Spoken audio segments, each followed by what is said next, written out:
बिस्मिल्लाहिर्रहमानिर्रहीम। अस्सलाम वालेकुम। आज की इस वीडियो में हम स्टूडेंट्स चैप्टर नंबर 2 को स्टार्ट करेंगे, जिसका नाम है फंक्शंस एंड ग्राफ्स, और इसकी पहली एक्सरसाइज के 4 क्वेश्चंस को सॉल्व करेंगे। बहुत ही इजी क्वेश्चंस हैं। क्वेश्चन नंबर 1 है, given that f of x बराबर है एक्स की 2 minus 1 and b f of x बराबर है 2x जमा 3। ये ए पार्ट है, इसके हमने 4 पार्ट्स हल करने हैं, 4 वैल्यूज फाइंड करनी है। इसी तरीके के साथ बी पार्ट की भी यही 4 वैल्यूज हमने फाइंड करनी है। पहले पार्ट की बात करें तो इसकी जो पहली फाइंड करनी है वो है एफ ऑफ -3। सबसे पहले क्वेश्चन की तरफ आते हैं। देखिए एफ ऑफ एक्स लिखा हुआ है, किसके बराबर है? ये है एक्स की 2 माइनस 1 के बराबर। हमने फर्स्ट पार्ट में एफ ऑफ -3 फाइंड करना है। इसका मतलब है कि x की जगह पे क्या लिखेंगे? -3। तो यहां पे आएगा -3 का स्क्वायर -1। जब भी माइनस का स्क्वायर लेंगे स्टूडेंट, आंसर हमेशा जमा में आएगा। तो यहाँ पे आ गया 9 -1। तो 9 -1 किया 8, इसका आंसर आ गया। सेकंड पार्ट में इसी तरह अब क्या करेंगे? x की जगह पे इस पार्ट को हल करेंगे, पहले चारों पार्ट। अब x की जगह पे क्या पुट करना है? 0। तो लिखेंगे f ऑफ 0 बराबर है, यहां पे देखें x की जगह पे 0, 0 का स्क्वायर आ गया -1। तो 0 का स्क्वायर 0, तो यहाँ पे क्या आंसर आ गया? -1। इसी तरह थर्ड पार्ट में क्या है कि x की जगह पर x -2 लिखना है। तो लिखेंगे f ऑफ x -2 बराबर है, यहां पे x की जगह पे x -2 का होल स्क्वायर -1। x की जगह पे x -2 लिख दिया, x का स्क्वायर था तो इसलिए यहां पर भी स्क्वायर आ गया -1। अब इसका होल स्क्वायर ओपन कर देंगे तो ये आएगा a की 2 जमा b की 2 -2 भी लिया तो ये 4x आ गया, और लास्ट वाला -1 ऐसे ही आ गया। तो यहाँ पे आंसर आ गया x की 2 -4x जमा 4 -1 किया तो ये जमा 3 आ गया। इस तरह स्टूडेंट ये हमारे पास आंसर आ गया थर्ड पार्ट का। फोर्थ पार्ट में x की जगह पर x की 2 जमा 3 पुट करेंगे, तो लिखेंगे f ऑफ x की 2 जमा 3 बराबर है, यहां पे देखिए x की जगह पे लिखना है x की 2 जमा 3, इसका आ गया होल स्क्वायर -1। अब इसका जब स्क्वायर ओपन करेंगे स्टूडेंट तो ये आएगा a की 2, x की 2 का स्क्वायर लिया तो x की पावर 4 जमा b की 2, 3 का स्क्वायर लिया तो ये आ गया 9 जमा 2, फिर ए बी 2 3 कितना आ गया? 6 7 आ गया x की 2, और वो लास्ट वाला -1 ऐसे ही आ गया। इसको रीअरेंज करके लिखे तरतीब के साथ तो ये आएगा x की पावर 4 जमा 6x की 2 9 -1 जमा 8। इस तरह ये हमारे ए पार्ट के सारे आंसर आ गए। अब बी पार्ट को हल करेंगे, इसको लेके ये सारी वैल्यूज फाइंड करेंगे। इसी तरीके से अब बी पार्ट की वैल्यू फाइंड करेंगे। बी पार्ट है एफ ऑफ एक्स बराबर है 2x जमा 3। इसका फर्स्ट पार्ट देखें तो x की जगह पे क्या लिखेंगे? -3, एफ ऑफ -3 बराबर है, यहां पे देखें स्टूडेंट ये आ रहा है 2x की जगह पे लिखेंगे -3 जमा 3, ऐसे ही आ गया 2 3 आ गया -6 जमा 3, -6 जमा 3 करेंगे तो ये आएगा -3। अब इसको आगे फर्दर हल करें स्टूडेंट तो हमें पता है माइनस की जगह पे क्या आएगा? Aorta square. तो इसका आंसर आ सकता है जजर 3 7 आएगा एओटा, ये आंसर इसका आ सकता है। अब सेकंड पार्ट की बात करें, x की जगह पे क्या लिखेंगे? 0। तो f ऑफ 0 बराबर है 2x की जगह पे 0 जमा 3, ऐसे ही आ गया। तो 2 0 0 जमा 3 ऐसे ही आ गया, तो ये 3 का जजर, ये हमारा आंसर आ गया।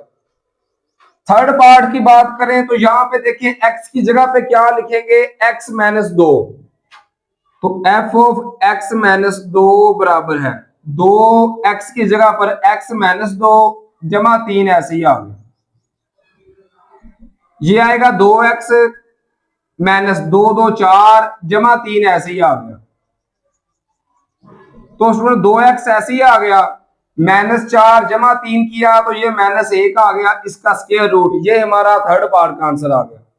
लास्ट पार्ट की बात करें तो x की जगह पे क्या पुट करना है, x की 2 जमा 3। तो देखें f ऑफ x की 2 जमा 3 बराबर है 2, x की जगह पे क्या आ गया, x की 2 जमा 3 जो आखिर पे था वो ऐसे ही आ गया और सारे का स्क्वायर रूट आ गया। 2 को मल्टीपल करेंगे तो 2x की 2 जमा 2 3 6 जमा 3 ऐसे ही आ गया। तो यहां से देखें 2x की 2 जमा 6 जमा 3 किया तो ये आ गया 9। इस तरह स्टूडेंट ये हमारे पास आंसर आ गया फोर्थ पार्ट का बी के। अब चलते हैं क्वेश्चन नंबर 2 की तरफ। इसी तरह क्वेश्चन नंबर 2 है find f of a plus h minus f of a over h and simplify where. इसके 4 पार्ट्स हैं स्टूडेंट्स। सबसे पहले इसकी बात करें तो हमने f of a plus h और f ऑफ a फाइंड करने के बाद यहां पे वैल्यू पुट कर देनी है।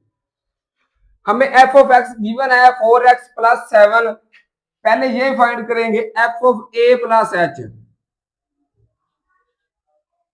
इसका मतलब है 4x की जगह पे क्या पुट कर देंगे, a प्लस h प्लस 7 ऐसे ही आ गया।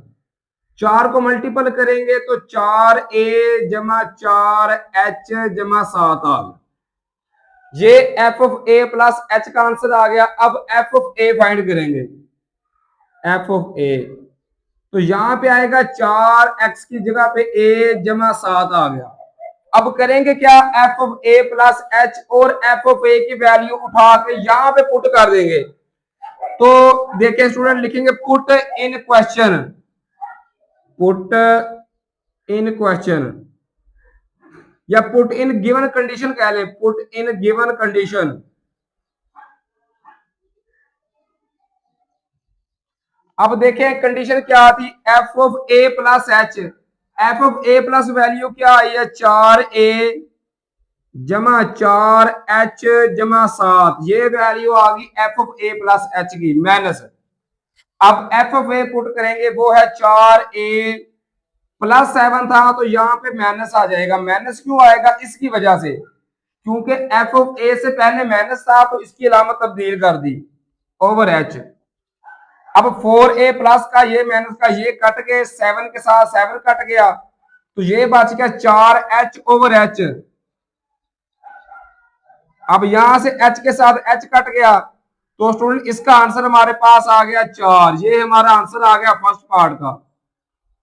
सेकंड पार्ट की बात करें तो f of x sine x के बराबर है, पहले पुट करेंगे f ऑफ a जमा h, तो साइन x की जगह पे a जमा h आ गया। फिर f ऑफ a फाइंड करेंगे तो x की जगह पे आएगा a, साइन a आ गया। अब स्टूडेंट ये दोनों वैल्यू उठा के हमने इस फार्मूला में पुट कर देनी है। तो पहले f of a plus h की वैल्यू कितनी आई है, साइन a प्लस h,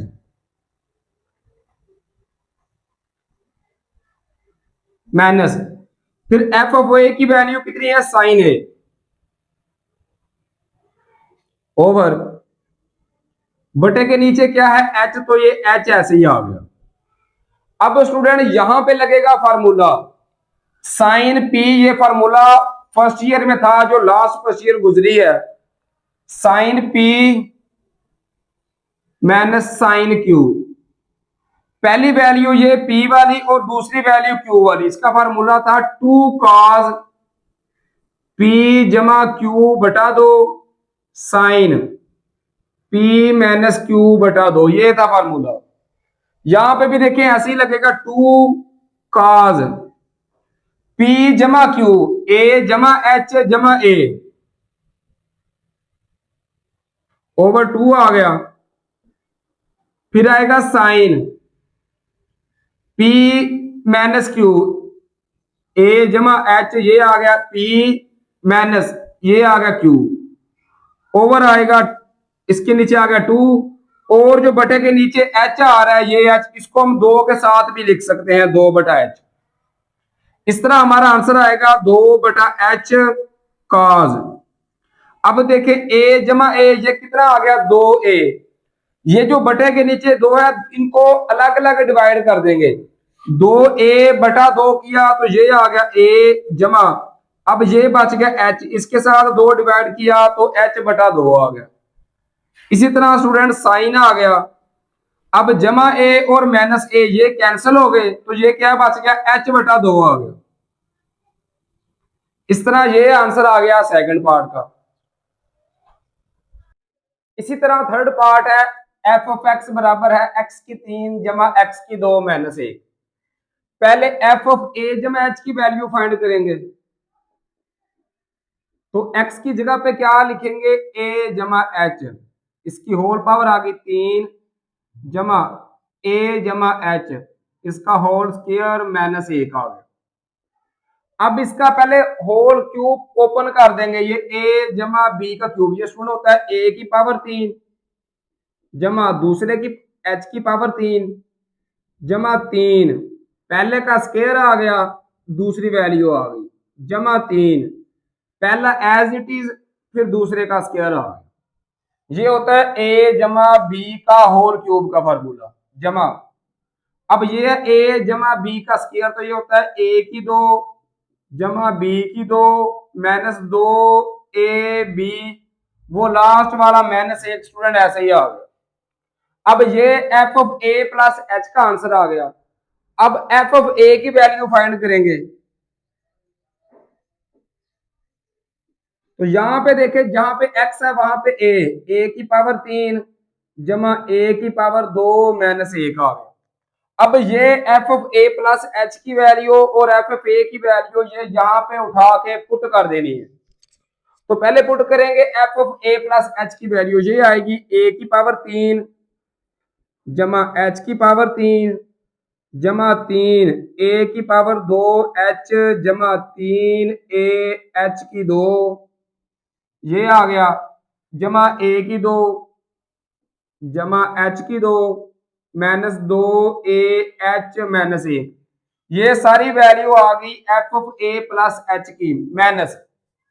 अब एफ ऑफ ए पुट करेंगे, ये वैल्यू थी स्टूडेंट ये, इससे एफ ऑफ ए से पहले माइनस है, इसका मतलब है इन सब की अलामतें तब्दील, माइनस ए की पावर 3 माइनस ए की पावर 2 और माइनस 1 की जगह पे क्या आ गया जमा 1, ओवर सब के नीचे डिवाइड हो रहा है एच तो एच ऐसे ही आ गया। अब यहां से देखें ए की 3 जमा का ये माइनस का ये कट गए, ए की 2 माइनस का ये प्लस का ये भी कट गए, प्लस 1 माइनस 1 ये भी कट गए। अब जो भी वैल्यू आ रही है स्टूडेंट, ये वैल्यू आ रही है एच वाली, तो इन सब में से हम एच कॉमन ले सकते हैं। जब एच कॉमन ले लिया तो ये एच की 3 था एच की 2 बन गया जमा, ये एच कॉमन ले लिया तो 3 ए की पावर आ गई 2 जमा, ये एक एच कॉमन ले लिया तो 3 ए एच आ गया, और एच की 2 था तो एक एच बच गया और यहां से माइनस 2 ए आ गया, क्योंकि एच तो हमने कॉमन ले लिया, ओवर डिवाइड हो रहा है एच, तो एच के साथ एच कट गया। इस तरह ये वैल्यू हमारे पास आंसर आ गई एच की 2 जमा 3 ए की 2 जमा 3 ए एच जमा एच माइनस 2 ए। अब बात करेंगे लास्ट पार्ट की, तो देखें F of A plus H, जहां पर एक्स आ रहा है वहां पर ए प्लस एच,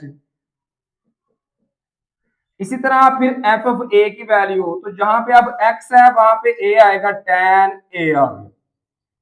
अब ये दोनों वैल्यू उठा के यहां पे पुट कर देंगे तो आएगा tan ए जमा एच माइनस tan ए ओवर जो एच आ रहा है वो ऐसे ही आ गया। पहले ए प्लस एच की वैल्यू पुट कर दी माइनस एफ ऑफ ए की पुट कर दी ओवर एच ऐसे ही आ गया।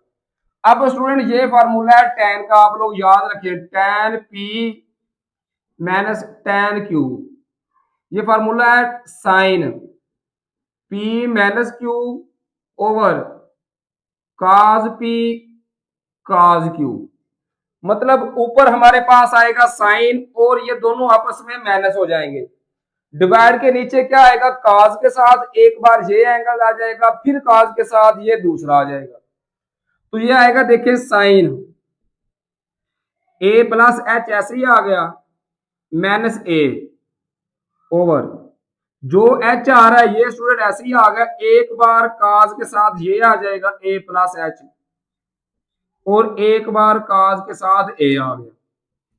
अब यहां से देखिए प्लस ए माइनस ए ये कट गए तो हमारे पास आंसर आएगा sine h over H cause A plus H cause A.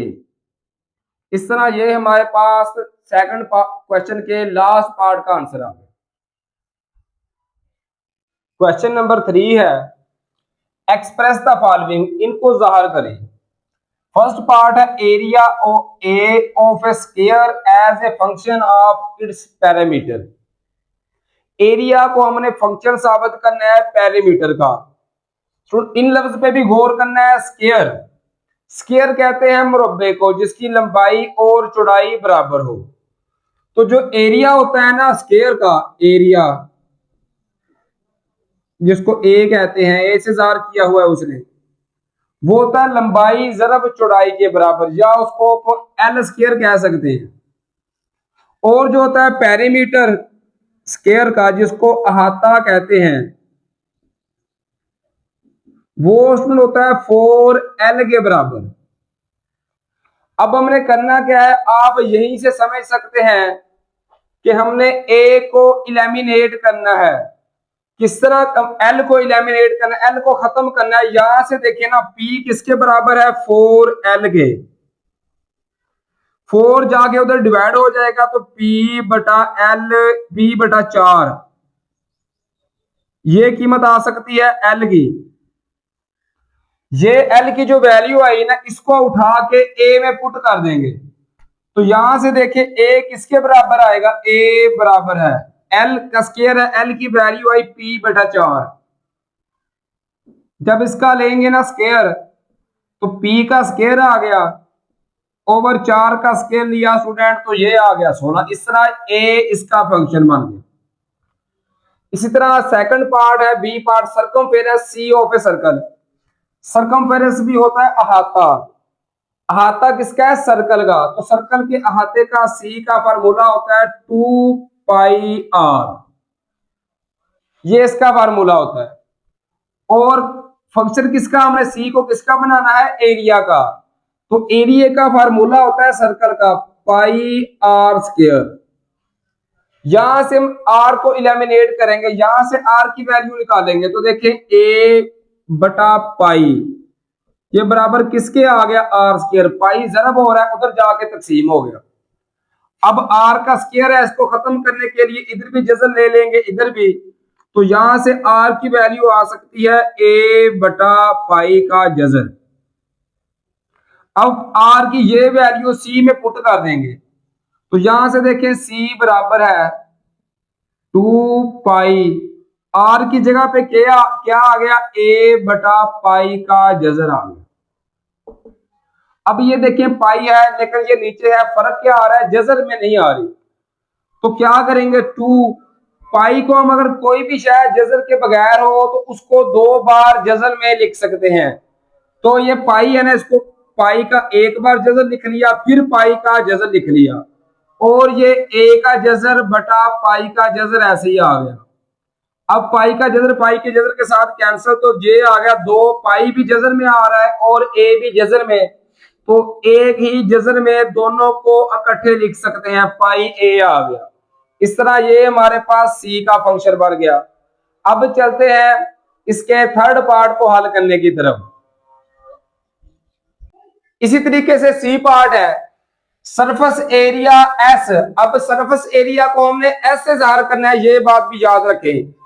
Of a cube as a function of its volume, ये होता है स्टूडेंट क्यूब जिसकी 3 सतह हो, लंबाई भी हो चौड़ाई भी और ऊंचाई भी होनी चाहिए, इसको कहते हैं क्यूब। इसके सरफेस एरिया को जिसको ऐसे जाहिर किया गया है, हमने वॉल्यूम का साबित करना है कि फंक्शन आ रहा है। सरफेस एरिया का क्यूब का इसका फार्मूला होता है 6 लंबाई का स्क्वायर। और क्यूब में ये बात भी याद रखें कि लंबाई चौड़ाई और ऊंचाई तीनों बराबर होते हैं। ये हमारे पास आ गया सरफेस एरिया का। अगर वॉल्यूम की बात करें तो वो होता है स्टूडेंट एल की पावर 3 के बराबर, लंबाई की पावर 3, ये वॉल्यूम इसके बराबर है। अब यहां से हमने एल की कीमत फाइंड करनी है, तो एल की पावर 3 है, यहां पे 1/3 पावर ले लेंगे इस साइड पे भी, और इधर भी पावर 1/3 ले ली।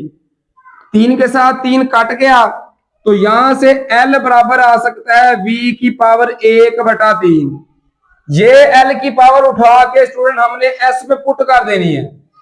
तो देखें एस बराबर है 6, आगे था एल, एल की पावर कितनी, वी की पावर 1/3, इसका स्क्वायर आ गया। ये एल की कीमत आ गई वी की पावर 1/3, और एल का स्क्वायर था तो ये स्क्वायर आ गया 6v। अगर क्रॉस कैंसिल हो सकते हो तो ठीक है, नहीं तो ये 2 1 के साथ जरब खाएगा, तो 2/3 आंसर आ गया। इस तरह ये एस जो है ये फंक्शन जार हो गया वॉल्यूम का, क्यूब के वॉल्यूम का। अब चलते हैं क्वेश्चन नंबर 4 को हल करने की तरफ। इसी तरह क्वेश्चन नंबर 4 है, find the domain and range of the following. इनकी हमने डोमेन और रेंज फाइंड करनी है।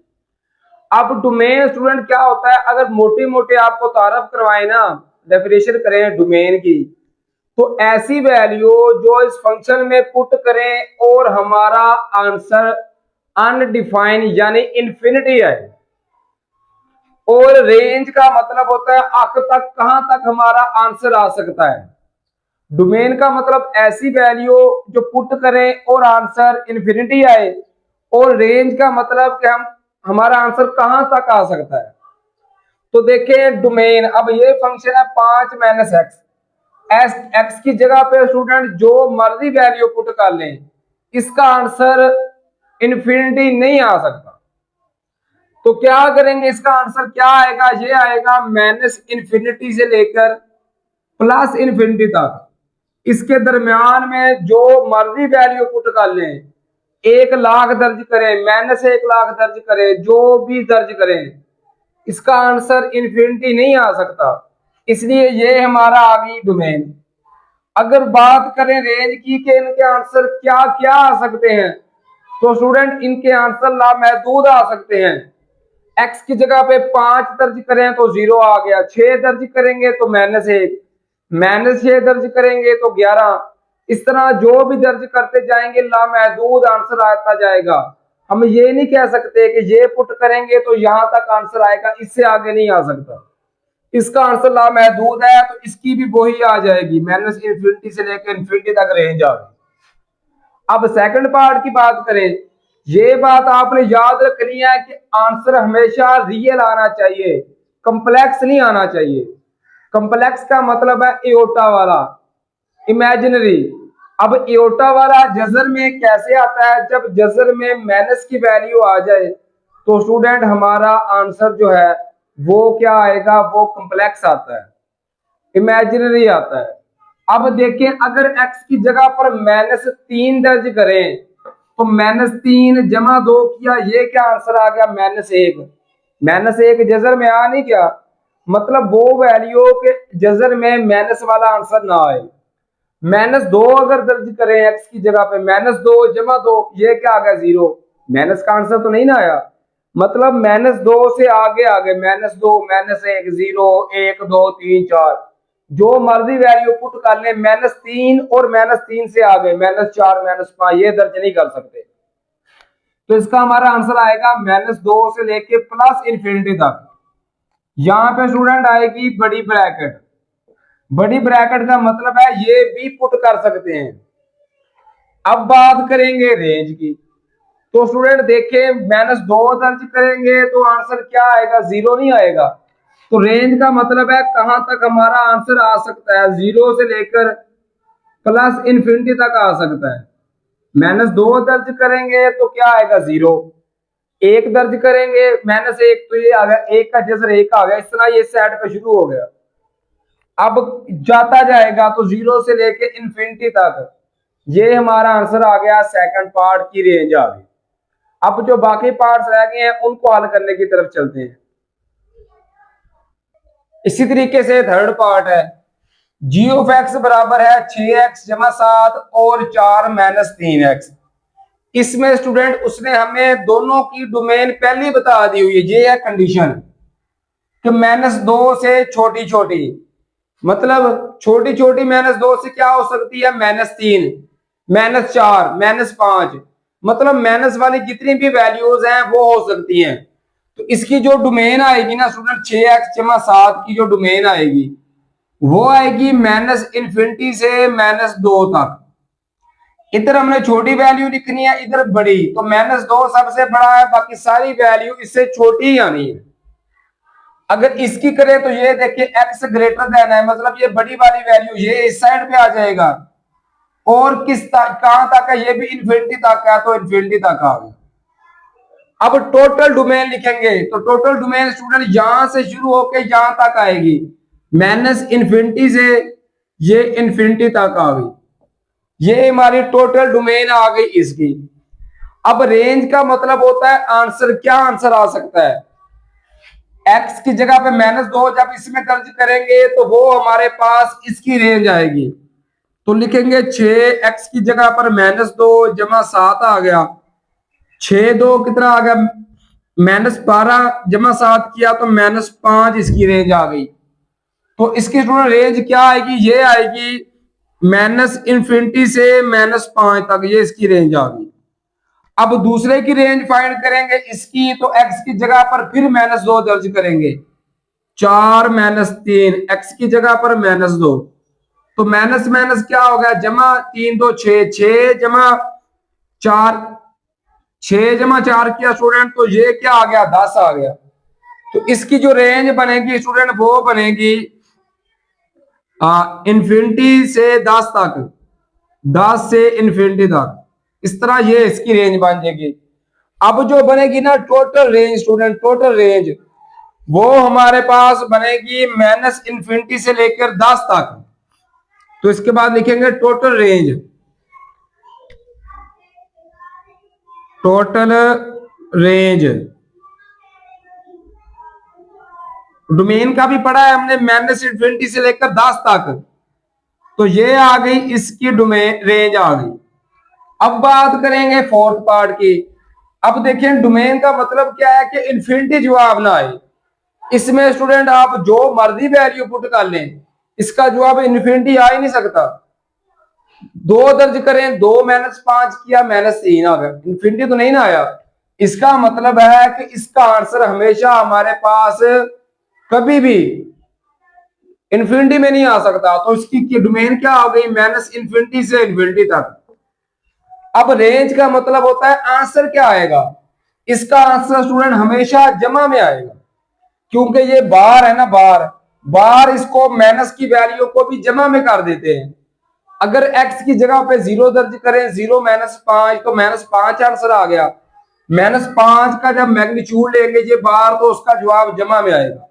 मतलब आंसर हमेशा जमा में, नेगेटिव वैल्यू नहीं आएगी। तो 0 से आगे, 0 से आगे जमा वाली वैल्यू, तो 0 से जमा इन्फिनिटी तक, ये इसकी आ जाएगी रेंज। उम्मीद है कि ये चारों क्वेश्चन आपको बासानी समझ आ गए होंगे। फी अमानिल्लाह स्टूडेंट्स, अल्लाह हाफिज।